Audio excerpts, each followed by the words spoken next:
So, welcome everyone to the Playful Experiences, Designs, Characteristics and Research workshop, seminar, conference, whatever name we want to give at it.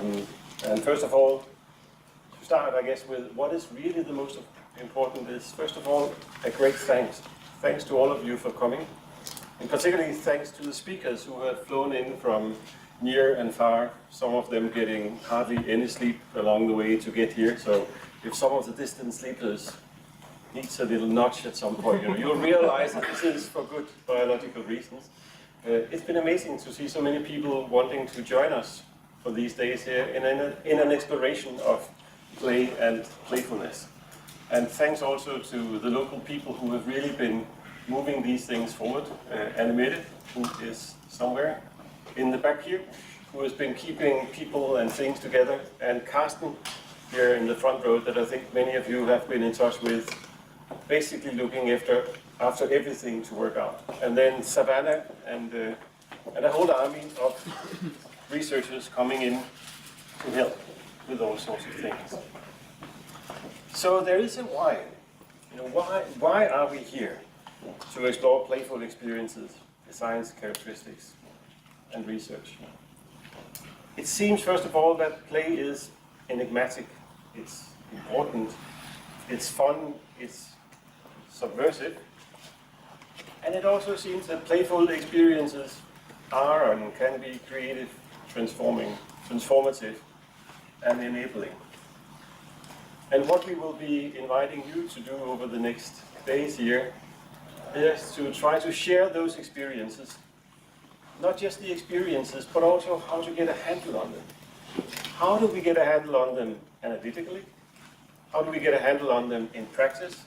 And how do we get a handle on them through the kind of design processes that may both enable them to happen, but also enable various forms and ways of studying? And in order to do this, in order to help us in that process, we have brought in a very mixed but carefully designed and chosen combination of researchers and practitioners from across the world and from across the domains. Because it seems to us, when we thought about what would the dream scenario be for this particular event here, that really in order to get a grasp on playfulness, on playful experiences, what was needed was this kind of unusual mix, both of people who knows a lot about how to bring these things about, who knows a lot about how to design them, and also for those people who are struggling to make an analytical handle on it, to analyze it, and to come up with measures and metrics for it. So this is why we are this particular combination of people that are here. You are also here because the event is initiated by the Playtrack project at the Interacting Mind Center. So the Interacting Mind Center is an interdisciplinary research center here at Aarhus University that basically brings people together from across the university who are interested in studying human interaction experimentally. And the Playtrack project is one of the large initiatives at the center. And in that, we are looking at play and we are looking at playfulness in an experimental way.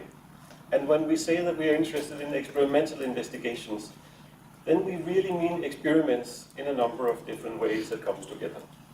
So experiments can be a particular way to get knowledge. This is a particular configuration of people and agencies and objects that allows you to create novel knowledge in novel ways. This is how it was developed in physics. This is how it's often used in psychology. And this is one of the ways that we study the phenomena that we are looking at. But we use experiments as a way to explore particular configurations of people and practices in the world. But to be experimental also means to take on a particular sense of aesthetics. In the experimental is also kind of an investigation of novel ways to do things. If you do experimental jazz music, it may not mean that you really care much about the exact way that a particular design and a particular measurement is being made, but there is an ambition in it to try something out that hasn't been tried before. And in that sense, we are also trying to work in an experimental mode, you can say, that this is also about playing with how do we actually do the type of research that we do. And the third sense that we are interested in experiments and in the experimental with us is that we are interested in what are experiments for a type of human activity.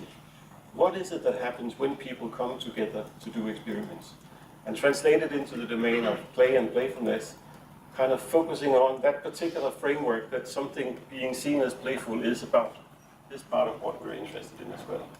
So when we are hosting you inside the Interactive Mind Center and in the PlayTrack project, then we are inviting you also to think experimentally with us on all of these three levels at the same time. It's both about trying to come up with particular methods for exploring things that happens in the world. It's also to try to push the boundaries for what does it actually mean to be looking at these things here. And finally, it is to be concerned about the very framework itself for doing these things. Now, how are we going to do this over the next days? Well, if you look at the program in the abstract book here, you can see that we have basically structured it around different themes for each day. These are somewhat overlapping and they're not exclusive. But today, on the first day, education and various aspects of how education and play and playfulness interact with each other. This is the main topic for the day today. Tomorrow, we are focusing more on a design aspect, in particular how to deal with gamification and how to deal with organizations. In other words, what is it like to work with the frameworks within which something is being allowed to unfold in a particular playful manner, be that in terms of how you set up people, how people are set up, or in terms of how particular rules are being established. And Wednesday, we will try to look more deeply into the aspects of experience and interaction. What does it mean not just to design it, but actually to be in the middle of it? So these are the topics of the day as such. And every day there will be talks, and we have tried to combine as well as we could talks from both people who are primarily researchers and from people who are primarily practitioners. And a lot of you in the audience are kind of both at the same time, but with varying degrees. So see every day as kind of an unfolding of a dialogue between practitioners and researchers. But we've also scheduled every afternoon some group work. Each of you are being pre-assigned to some groups. You can see them on the wall over there. And the idea in the group work is actually to put all of us to work. This is an opportunity to explore what could the future questions be. How might we advance research on play and playfulness? And there's going to be a session every day, and then on the final day, Wednesday afternoon, an opportunity to share with the rest of the room here what kind of ideas were in the air. What is it that we all could be focusing on? What is it that we need to open up in order to advance the field further again? Then tomorrow afternoon at the Interactive Mind Center, which is 5 minutes walk from here in that direction, we have a poster session. A number of students and researchers have come in with particular pieces of work, so do join the poster session. This is a great way to see really some fantastic novel pieces of work from around the world. And then there's quite a bit of social stuff, so to say, in the middle and around it. Today we have a reception. Tomorrow evening a lot of you have signed up for the dinner.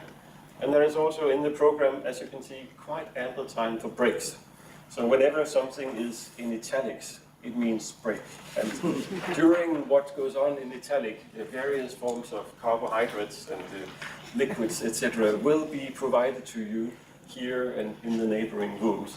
So think of these italic parts of the program as not just filling up your bodily needs, but also actually having an opportunity to exchange and explore with each other what might be at stake here.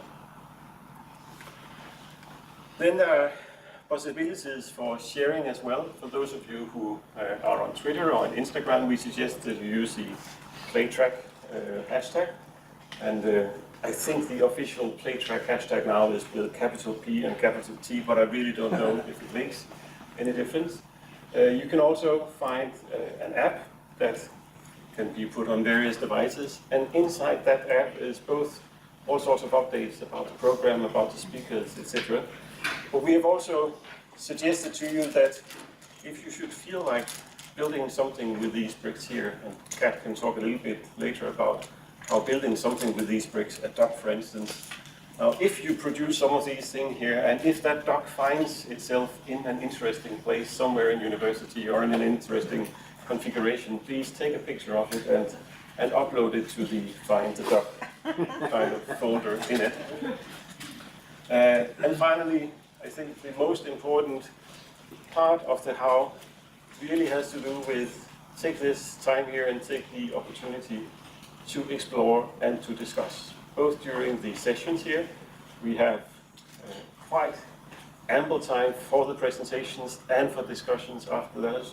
And very importantly, in all of those kind of italicized sections and in the group work as well, take the chance to explore with each other, what does it mean to take play and playfulness seriously? What does it mean to think about designing it, experiencing it, researching it? And what can come about from exploring some of the many competences that are in this room here? I think some of the challenge is going to be to figure out not so much creating a shared language, but figuring out what modes of engagement can work across us. So finally, just a very short introduction to who are we then from the PlayTrack project. And Andreas Lieberoth, who will be speaking right after me here, has a PhD in psychology. He is also an avid player of all sorts of plays, but also a game designer, and really brings to that field the interesting combination of both thinking structurally about what does it mean to measure effect of any possible form of intervention, and at the other hand trying to think through how do you create the coolest game with the most interesting game mechanics that brings about playful or learningful experiences in various ways. Carsten Olsen here up on the front row here has a background in linguistics and cognitive science and is particularly interested in how does cultural transmission and cultural learning work, with play being a very important aspect of kind of particular forms of transmission and learning sequences. Katrin Heimann, who will talk after Andreas Lieberoth, again has a mixed background, first in philosophy and then in neuroscience, and is now taking on experimental work that brings her also to the field, to South Africa, to use ethnographic interviews for it. Mark Andersen, who is somewhere in the room over here, background in the studies of religion. Richard Dewhurst, unfortunately, couldn't be here today. He has fallen ill, but he has a background in experimental psychology and is doing some really interesting work with eye tracking to basically try to monitor what goes on as kids are interacting with each other in a nature environment. We hope we have a chance to add up on that later. And finally, myself, Andreas Røbstorff, I have a dual background in social anthropology and in biology. So what you can see if you look across this group of people here is that almost everyone has kind of a dual anchoring or a dual background or a dual track of some sort or another. And that really characterizes a lot of the work that we try to do at the Interactive Mind Center, that it brings together people from different backgrounds and people who have different backgrounds in kind of both external and internal dialogues about whatever particular phenomenon is it that we're looking at. You will also see, if you look over the line here, that there is a lot of people interested in the experimental, a lot of people interested in something that has to do with cognition, but always adding it on to something else, some other factor as well. As I mentioned, Anne-Mette Petersen has really been working hard here to keep things and people in place. And finally, there's also a small army of helpers, students and assistants, with Savannah being here. I don't know who else is in the audience now. Yes, of the helpers and students. They are going to come in and out at various times and places. And if you have any questions as to the structure of the program or where you should go next or what you should do, find one of us and we'll try to guide you as well as possible through the days and through the activities here. We have also a hidden partner, a hidden participant who is not here right now. So Katrin separated from Ronja about 4 months ago. Before that, Ronja was literally embedded in Katrin. So if at some point you see Katrin running away, then this is because Ronja needs some kind of attendance of some sort or another. But it's very impressive that Katrin has both been looking after Ronja and also had her fingers in a lot of the things that went on during this particular workshop here. So that was a small introduction to what it is that we have hoped to aim for this particular workshop here? What is the structure? What are the activities that you should be expecting? Next on our agenda is a couple of presentations from Andreas and from Catherine that gives some idea as to the ways that we are trying to open up the field of playfulness and play. So, Andreas, the floor is yours. Okay, so hi, I'm another Andreas. And like Andreas said, we decided for this morning session, we would on one hand do kind of an overall introduction to who are we, what are we all doing here, what's going on, and at the same time try to present some of the stuff that we have been doing in the area of play research, because we were very fortunate to recently get a rather nice grant from the LEGO Foundation to study new ways of studying play. And what we're trying to accomplish is basically figuring out, on one hand, what is that play and what can we do with it and all those kinds of questions, but also kind of more at a middle level, how do we go about studying it? What are some interesting questions and what are some interesting techniques that we can bring together to advance this project that I think we all share here? And like Andreas said, a lot of us have an interest in experiments. On one hand, taken as kind of controlled lab experiments, stuff like that. On the other hand, more framed in the vein of design experiments and real-world intervention experiments, which are much less controlled but much more organic and interested in some other regards. So we have many different projects going on, and I decided to bring to your attention today stuff that we're doing at the moment, but luckily cannot present all of the details for it yet, so you'll have to wait for that later. And I tried to frame that as, on one hand, kind of taking a top-down, on the other hand, taking a bottom-up approach to the study of games and playfulness and kind of the moods and attitudes involved in those kinds of activities. Yeah, so the two studies that I brought on one hand is a top-down study, which by top-down I basically mean when we try to pretend that we know everything but need to test our ideas. So a top-down study would usually involve using theory to test hypotheses under pretty controlled circumstances, either by doing interventions or in this case taking stuff into the lab.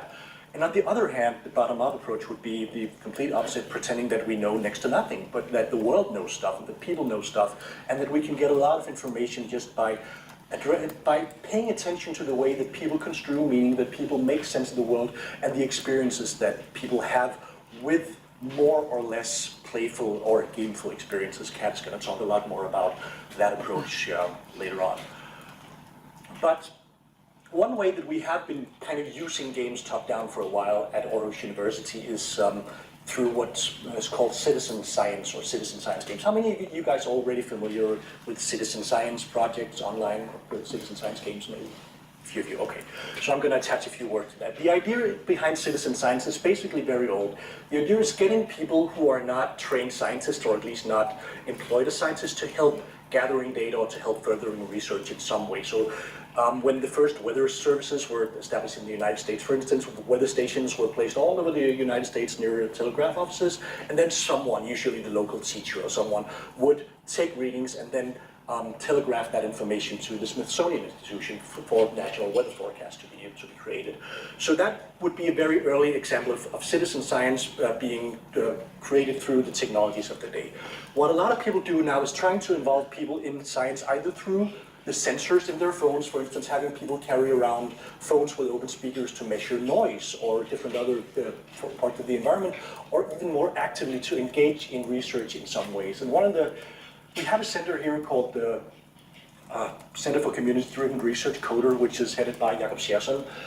And he's a physicist, and his first idea for this kind of work was that he wanted to see if we could somehow involve the human mind in studying quantum mechanics, which sounds pretty long here. The basic problem was really that in order to make a quantum computer work, you need some pretty specific algorithms which are supposed to calculate how to move about atoms in quantum space. And that's pretty complex. But the thing is that it doesn't need to be more complex than actually playing a game where you have to grab something that's unstable and then ferry it from one part of the screen to another. So he created a computer game to see if we could use people playing computer games to either support the algorithms that was inside that quantum computer or to maybe even supplant them in some way.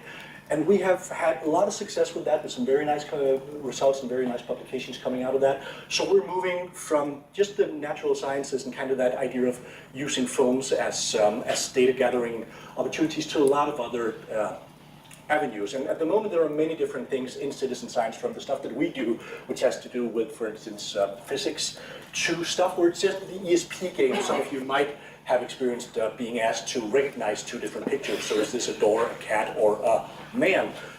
The way that those are classified in the first place is by having people play little games where they try to classify stuff. So it's like really mental grunt work. So there is a high degree of varying cognitive complexity, varying degrees of gaminess. Some of this stuff really doesn't have a lot to do with games, really. If you really look at it, if you think of it in terms of what a good game is like, it's more like an alibi to engage with the science more than a really good game design. And sometimes there's a big latency effect before people actually kind of gather useful knowledge for us.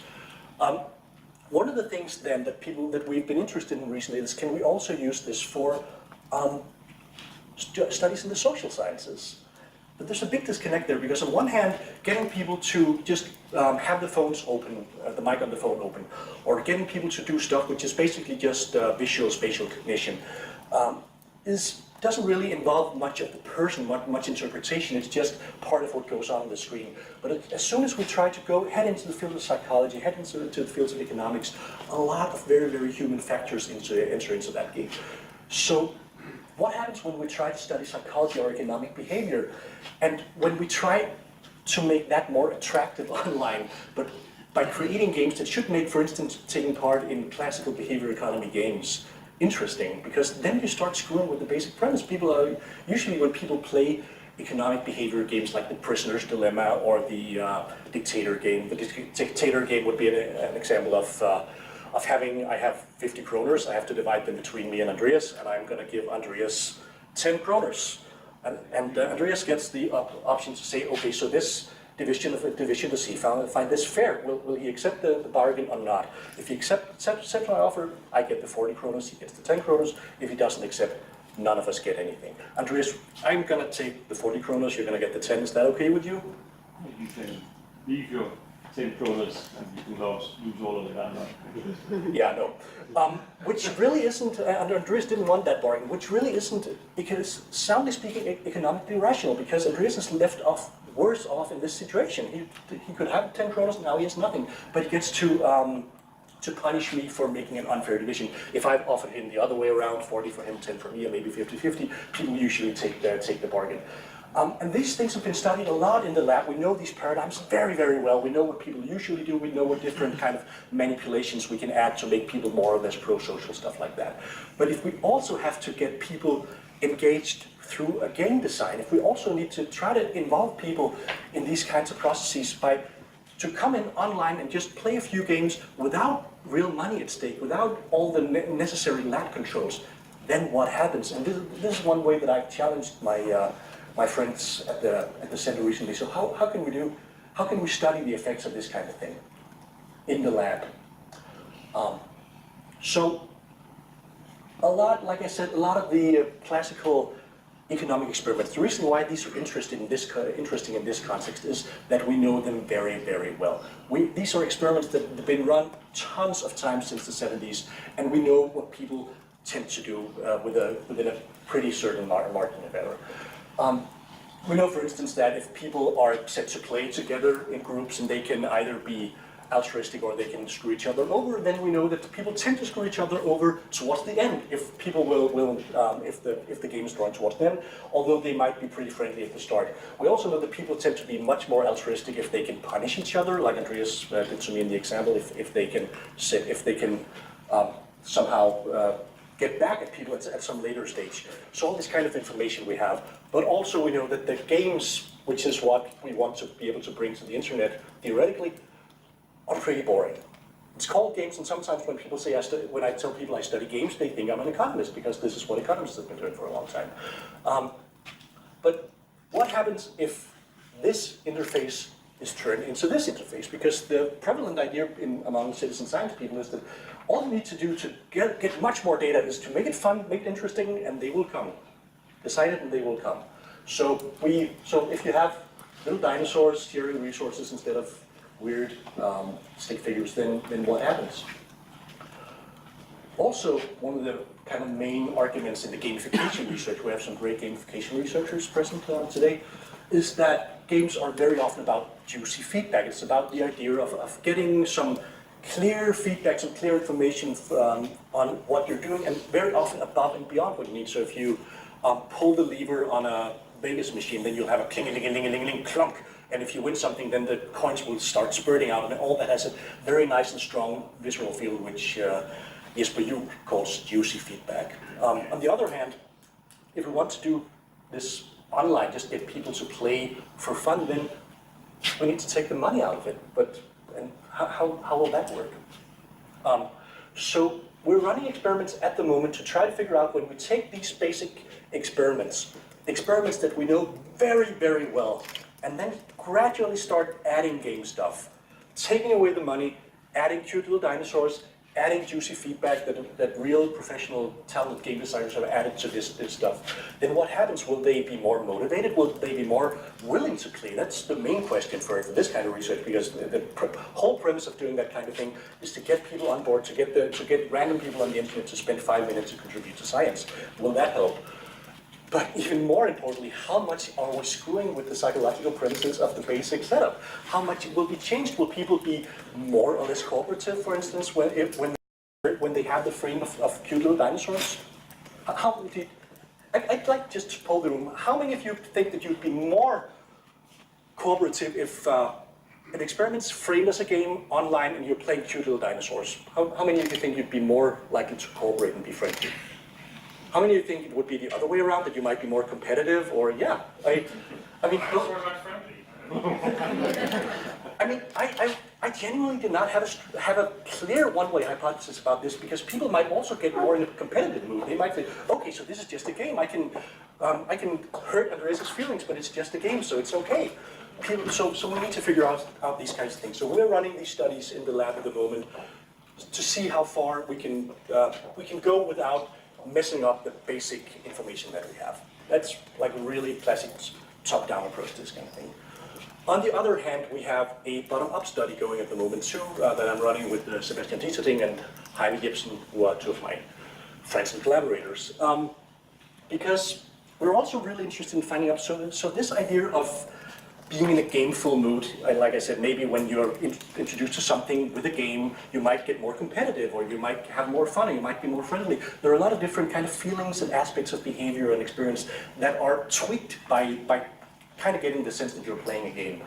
But we also really want to understand, so when do these feelings arise outside of games? Because we recently ran like a big survey, a big trade union in Denmark. They were doing a gamified app to get people to be better colleagues. So they wanted people to, for instance, say good morning to someone that you don't know, or bring a cake to the next meeting, or stuff like that. They tried to gamify that with badges and points in a competition between different departments. And they brought me in to kind of have a conversation about what this could mean. And we sent out a survey to the people who used the app and the people who didn't use the app to see what kind of differentiated them. But what really turned out to be cool about this was that we got data about gaming and app use and kind of gameful feelings from people who were generally women above the age of 40, which is not mainly one of the demographics that we know a lot about when it comes to gaming, because it was like a trade union for office workers. And a couple of interesting things emerged. For instance, the most common answer to how often do you play games was every day. These women above the age of 40 played, a lot of them never played games at all, but most of them played sometimes on their phone, with their kids, in some situations. So that idea about games being something for kids or games for nerdy teenagers just seems to be wrong, at least in this sample. On the other hand, we also found out that they use apps even more. These graphs are truncated in the wrong way, by the way. And we found out that app use much more predicted whether they wanted to use a gamified app or at all. Those are interesting things kind of for basic reasons. But the most interesting thing for what we're doing right now is that we also asked them, how often do you experience playful stuff or stuff that kind of feels like a game at work? Because we wanted to figure out, does gameful and playful experiences turn up in people's day-to-day lives, and how and why, and what are the situations when this happens? Yeah, something weird happened with the graph there. And most people say, I don't know what you're talking about. No, never. It's not fun. My job never involves playful stuff at all. But a lot of people said, sure, it happens on a day-to-day basis or a weekly basis or whatever. So about 29% reported having weekly play-like experiences, and 25% reported having weekly game-like experience, meaning experiencing stuff that kind of feels like a game, like when you would play a game of some kind compared to playing a game. So we thought, I wonder what's in there. What does that mean? What situations are those? So we called them, all of them. And we sent out emails, and we did everything in our power to get to these people who said that, yeah, I often have playful experiences in my work life. And we actually got 26 long, good, deep phone interviews and a lot of text stories out of people as well. Which told us that when it comes to playfulness, the feelings that we could code out of that using kind of a grounded theory standard approach was that a sense of humor, maybe because this is in Danish context, we like to joke and fuck around with our co-workers, so maybe that was part of it. Spontaneity was a big part of it, curiosity was a big part of it, pleasure, enjoyment, creativity, gamefulness, competition was the big thing when it comes to having the sense of being part of something that feels like game. That means competing with someone, so not necessarily a cooperative mood at all, which is interesting. And we have some very nice, long, deep interviews. And what we're trying to accomplish right now is, apart from just doing this basic phenomenological theme-based coding, is to see if we can devise some kind of questionnaire to take this into different workplaces using factor analysis and create what we hope will be the gamefulness and playfulness in day-to-day situations scales. So this is really a bottom-up approach to trying to develop something that can be used top-down. This is something that we are working on right now, Sebastian and I, and hopefully we'll have that ready for new tests in the year to come. So basically, looking at this from an interacting mind standpoint, we like to say that often when you talk about doing experiments or experimental work, you tend to think that real-world studies or uncontrolled studies, those are done in the wild with real people out looking at them, like Andreas and I are both classically trained ethnographers, so that might be what we do. On the other hand, we might do stuff in the lab, which is much more highly controlled, and usually we think that quantitative stuff is in the lab, or it can be effect studies in the wild, whereas qualitative stuff is mainly stuff that goes on in the wild. But we really try to challenge that notion and say we can do both qualitative and quantitative stuff in the lab and in the wild, and we can combine those in different kinds of ways. So we don't really want to be hung up on those things. Instead, we try to think about things maybe in terms of experimental stuff, we'll have a high degree of control, whereas more organic stuff in the study of play will have more low control. And we try to work with people that can place us in all these different quadrants of this kind of thinking. So my point of this, which has gone slightly longer than I planned, I think, no, I'm good. Yeah. Was really to say that very often when you think about experiments, you tend to think about, depending on where you come from, either you think about design experiments, we're going to try to do something and see what happens just on our own terms, or we're going to do like really highly controlled stuff in the lab or maybe as field experiments. We really, really want to try to mix this up in as many ways as we can, and I think that this is a very good example of how we can move from something that's very organic, very much stems from real people's real life experiences, at some point quantifying that, and then again take it back into the wild, take it back into different lab settings. So we just really want to invite you guys to join us in this kind of conversation to figure out, so what are the kind of questions that we can ask if we try to work experimentally with play and games? What are the kind of studies that you would maybe like to do but don't know how to do? Because we know a lot about experiments, we know a lot about mixed methods, stuff like that. All of you guys know a lot about other kinds of things. So if you're interested in working with someone in this room, my personal hope is that when we leave this conference Wednesday, that at least 2 or 3 really cool studies would have incubated through conversations sometime during this talk. But we have other stuff than this as well, and Kat is going to talk about that.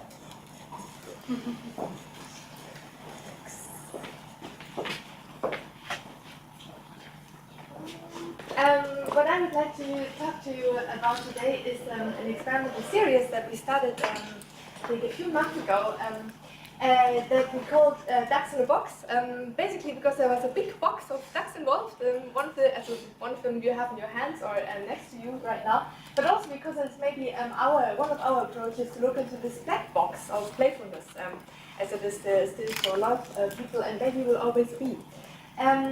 In the expanded series actually directly arose, I think, from my personal interest in the Playtrack project, that is less in games, in particular structured games, but more in playfulness in general. So I'm still very much interested in the existence and modulation of playfulness as a maybe particular state of mind, like in kids and adults, in this and other cultures, and during play and other activities. Right? So if I want to formulate that in question, I would say, is there a certain playful way of doing, feeling, and thinking that we all share, right? What can we do to reach it? How does it unfold as a process, as an experience? What does it entail on all these levels of doing, feeling, and thinking? And can we, and do we want to modulate such strategies and experiences for certain professional, therapeutic, or personal reasons? And for answering these questions, we produced a setup that we use for a lot of different experiments that actually comprises a whole range of measures, just as a mixed method approach about which Andreas just told us. So we video record participants of our experiments. In this case, participants building Lego, and I will soon tell you about how they do that later. We also measure their heart rate during this activity, their sweating response. We, of course, get some demographics. We give them rating tasks, which assesses their experience on scales of playfulness, enjoyment, and time experiences. And we use different measures to assess the creativity that they use in that task. But most of all, and most important for today, I especially use something that is called microphonological interviews, about which I want to talk to you today, which is something very new to me because I'm actually coming from method-wise from a quantitative field, so I'm an EEG girl basically, and now I actually had to learn a lot of qualitative methods here, and I'm very, very fond of this interview technique. And so I will do something, and I did that with 23 students, Danish students, and 16 South African people before. And I will do something today that my colleagues are not very happy about, but I will do something a bit chaotic, and that is, or like maybe riskful, and that is, I asked one of our speakers, Ofa, to engage in a little interview with me about this method, because I think the most important thing for me in my work is the speciality of this method that I would like to demonstrate to you. So this method is actually being created by Paul van Berg and Claire Petit-Marjin, as a mean to assess subjective experiences.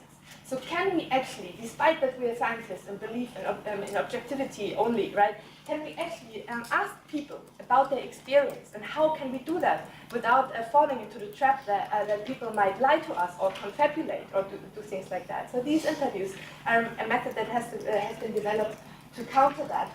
And it's based on some very simple principles of trying to give people a possibility to have an experience right now that they can reflect on.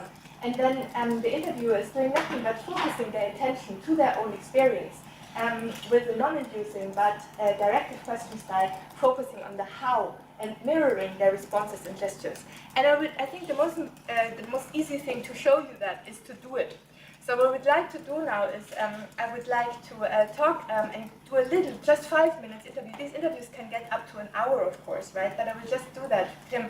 And that, of course, involves the risk that I cannot show what I wanted to show, but I hope that I can, right?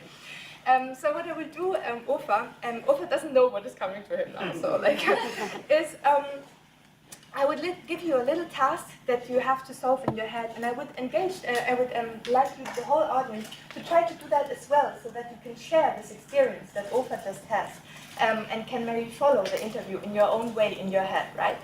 It will be a task that is not at all difficult. You will be able to do it, right? And there is no right or wrong in it. And the only thing that I would like you to do is, when you solve this task in your head, try to spend a bit of attention on what you're doing, so that we can talk about that afterwards. Right? Okay, the little task that I would like you to solve is, could you please spell the English word elephant in your head? And just tell me when you're ready. Ready. Ready. So now I would like you just to go back to this moment, just a few seconds ago, when I gave you the task to please spell the English word elephant in your head. And could you just tell me, how did you do that? Does this work? Oh. I turned it on, but it... I think just Hey, now it works. yes. Okay. So I imagined the letters. Imagine the letters. Yes. I actually went letter by letter, and how would I write it? Yes. And so I started, E, L, E. Oh yeah, there's a PH there, and so forth. Okay, so you said you actually saw the letters in front of you. Yes. Could you tell me, how did you see these letters in front of you? They were all small letters, rather than capitals, and physically I think I was looking kind of down, slightly downwards, and I did not, it was just like on in a kind of a void. Yeah. Okay, so you saw all small letters, like somewhere there maybe. Somewhere there. Yeah, in a void. And then you said before you saw them like E-L-E. Yeah. How did that happen? Did they come letter by letter, or were they all the same? Well, I tried to imagine the entire words, and then I said, wait, I need to spell this. So I went back to the beginning, and then kind of went letter by letter. And once I got to the PH, I kind of rushed all the way to the end. Okay. It was, Yeah. Yeah. so it was like 1, 2, 3, and then after 4 it was Yes. easy. Okay, so you said you first thought about the entire word, and then you said, oh no, I have to go back, Yeah. and I go letter by letter. Yeah. Then there came the PH, and then you just like went to the Yeah. end, right? Okay, and you said there were small letters that appeared to you, like, so the first was the whole word, right, somehow, but then you went letter by letter, so they were all there at the same time, is that right? I tried to imagine the whole one at the same time, tried to kind of bring it up as one thing, and then it didn't work Yeah. for some reason. Okay, and before you said you thought about how you would write it. Was there also something in that? Was there a writing action involved or something, or was it just? No, I think I switched from writing to reading. Okay, right. So I think it was kind of creating the word, and then, okay, no, it's actually in front of me. Yeah. And now everything that you talked about was a visual experience. Was there also something auditive in there? Like, did you actually, because you said E-L-E, was that in there? Or did you only see the letters? I think that when I read the letters, Yeah. I also read the word out loud to myself in my mind. Okay, so you read the word out loud. And then there was this PH, and then actually, was there an A and T, or was it an... Yes, it came kind of like an elephant was Okay. kind of coming together Yeah. as one thing. If you would like me to have the absolute same experience than you, was there anything else that you should think that I should add to that? Like a color of the letter or something, a font? Yeah, so first of all, the font, I think it was similar to this one, Okay. but a bit more in focus. And the background was grayish blue, Okay. Yeah. kind of gray, yeah. And black letters. The letters were white, They were white. or yeah, off-white. Yes. They were bright letters. Okay. Okay. And there was nothing else around, like you didn't see an elephant or something like that? No, Like, no, unfortunately no. Good. So I just stopped this here. I do these interviews a lot because they're my example interview and all of the which I start my experiments.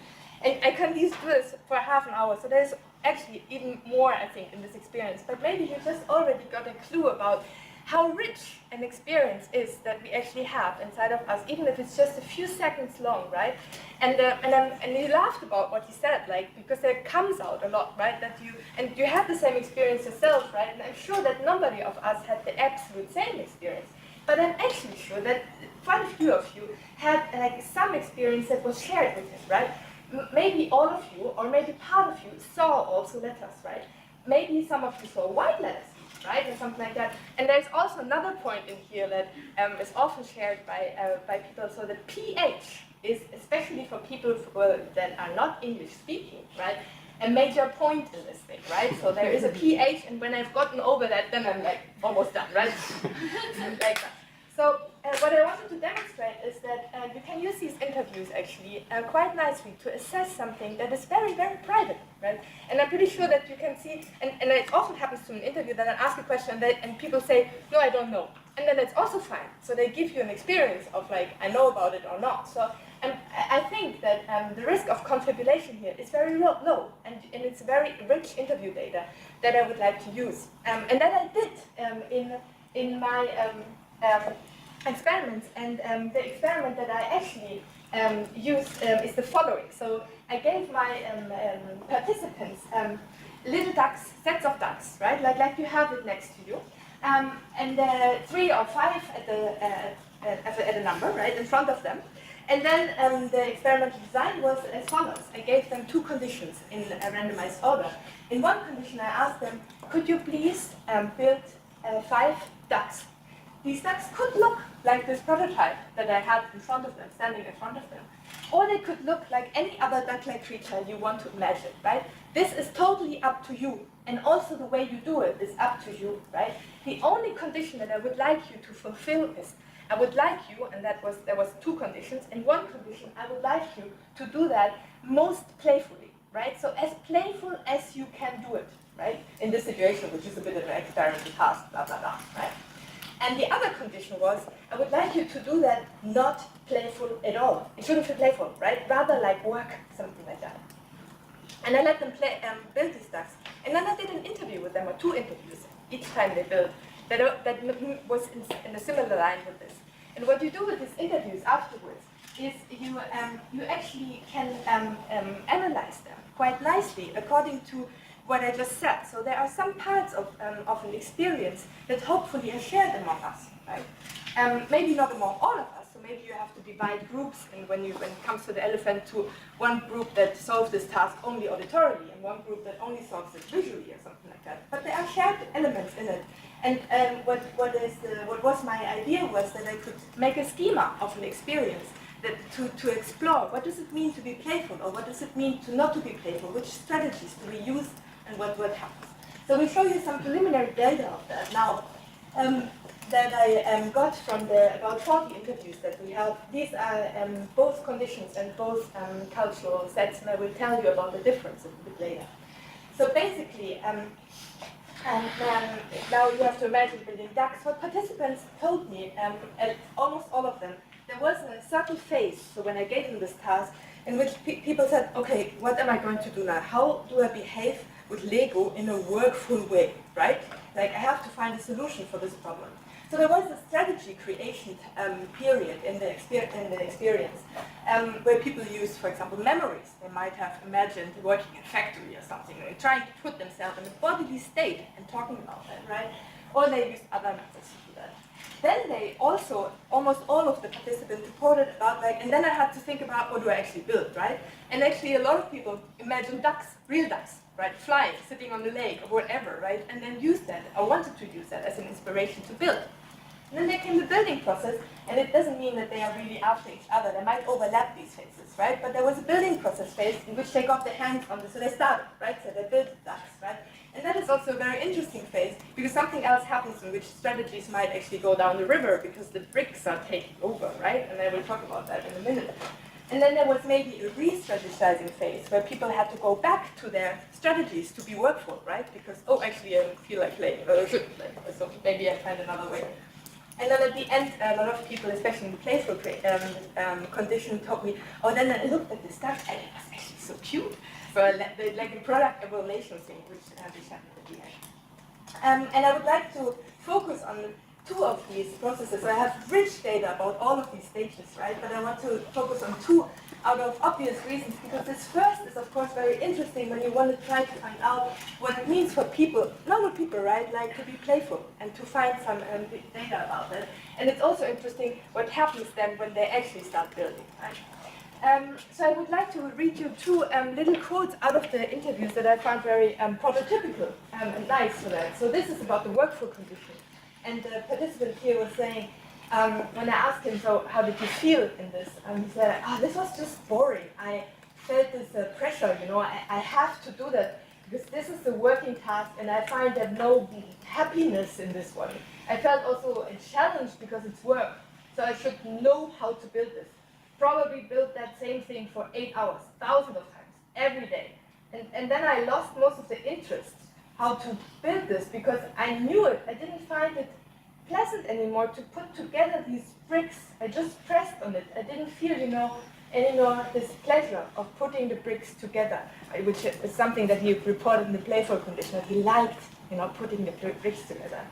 Well, in the Playful condition, a participant was not the same, said, so when I asked him, so how did you solve this task, what happened when you, he said like, well, I remembered smiling. First when you said it, that I was about to play, I immediately started smiling, and then I thought, okay, now I can do whatever I want, and I can take my time. And then I thought that I wanted to make each of them different. So I didn't want to make any of them look the same. And then I just started, and I didn't think so much about it, but kind of let my hands do it for me. And then I remember finishing it and thinking, oh, it's cute. And then I thought, let's do it again. And I think I smiled pretty much during the entire task. So you see that already these two demonstrate that there are very different attitudes or states in which people get themselves in just by giving them this little task. And the task was the same, right? Build ducks. But they decided how to do that. And that was the experience that they derived by doing it, right? So I was able to actually come up with kind of like a schema for both conditions that I found in almost all participants. Right, this is an abstraction now from the interview data. The workflow condition, people reported about putting themselves in a state of a focused activity, following a plan, doing it systematically, according to heteronomous rules that they didn't decide for themselves. Right, keeping an experimenter as a control instance, a judge in mind, creating a pressured and stressful and at the same time boring and meaningless experience with focus on the outcome, the reward, rather than the process. While the playful condition was rather comprising experience like exploratory things, creative things, self-determined actions leading to a relaxed and fun experience without pre-given goals, focused and immersed in the process itself. And I printed heteronomous and self-determined here in big letters, in capital letters, because I found that in absolute every participant, and it was really stressed. Like, they used other words, of course, that said like, oh, here I was totally free, or here I did my thing, right, something like that. But it was in all participants there, and I found that very interesting. Looking at what is out there in the wild, actually, as characteristics of play and playfulness. So you will actually, this is taken out of Bateson and Martin's book of Play, Playfulness, Creativity, and Innovation. They were unfortunately not able to come, but it's one of the most recent characteristics of what it means to play. And there is, you will find some in there that I also found in this normal population talking about their experience. But there is nothing about autonomy or being under other rules besides of this term in both here, intrinsically motivated activity, right? So there's something about that play has to be intrinsically motivated. But then I found actually right afterwards, because we just had in there Sebastian Dieterding, who's a gamefulness researcher, and that has published an article in 2016 talking about when do gamers experience playfulness, right? So, and he stressed in this article that is also based on interview that the main ingredient is an experience of autonomy, right? And maybe also something agency, like agency doing that. And he actually connected it back to the intrinsically motivation that you can look up. So that is very nice. That we found actually in a totally different sample of two different cultures a support for that. And then I got even more interested in this topic because the question from me arose how free, how autonomous does this action have to be playful, right? And that arose in me because I had a totally different finding that was not due only to the interviews, but especially due to the behavior that participants showed when building the ducks. So while the Danish population, when I gave them the task, did the following. So when I gave them the workflow condition, they often built the exact same duck several times, like in in factory or something like that. While when they build the playfulness condition, then they often build diverse ducks, right, creative ducks or something like that. But most importantly, they still always build ducks, right? Mostly they also build 5 ducks, as I gave them as a task, right? And the only person that didn't do that was my boyfriend, who maybe has another feeling of autonomy, right, when dealing with me. But like, but they pretty much stick to the rules that I gave them. That was not the case at all in the South African sample. While they kind of stick to the rules in the workflow condition, right, they left them totally in the playful condition. So almost none of them built ducks, actually.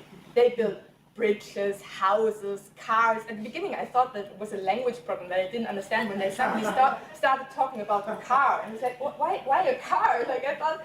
But then I asked them about why did they do that, and the surprise answer was like, well, I was supposed to play, right? So then I have to feel totally free, right? So the feeling of autonomy was stronger in that sample. And we're just starting to explore that a bit, thinking about where these people are actually coming from. So my South African sample is actually a sample of preschool educators in marginalized societies in South Africa, so coming from a background of poverty and actually still discrimination of a white society, that in their daily life experience very little autonomy and agency, right? So there might be a connection to that is worth exploring, though this is like really just a hypothesis now in the air. Another question, and this is the last that I want to talk about now, was also what is actually the material doing here?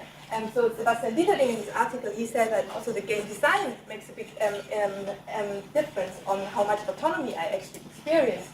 And so I looked at the building process again, and there actually something very interesting happened in a lot of interviews, that people, especially in the workflow condition, have this feeling of the bricks taking over. So they were telling me, yeah, and then I started building, and when I asked them about building, the memory of it is very scarce. So they said, yeah, well, I tried it out, right? I explore how to build that, and then I said, so did it feel like work? And they were like, I can't really say that, right? Like I got into a creative flow. I don't want to say that this was work, so actually I had to remind myself back to being workful, and I had to come back with another memory or something. So they were experiencing something that was in connection with the material, right, with these Lego bricks, and maybe their abstract qualities, and that is something else that we would like to explore. So what does the physical material as an influence on your feelings? And so then the summary for today, so what I gave you today, I hope to give you was an intro of an experimental design, and especially the microphonological interviews, as a technique to study playfulness as a state of mind, asking subjects about what they experience. And I gave you a quick presentation of preliminary deductive experience timeline of such an experience, and prevalent findings supporting the importance of autonomy for playfulness and the dependence on strategy as well as material, and then some cross-cultural reflections.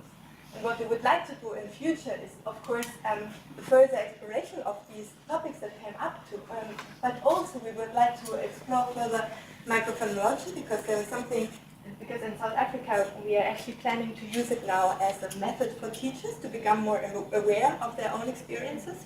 And we also would like to, of course, get to the mixed method approach. So we have all this data of heart rate and sweating response and rating task, and we, of course, would like to connect it to the interview data that we have now just analyzed. And that's, I think. So just the final thing to close off our presentation.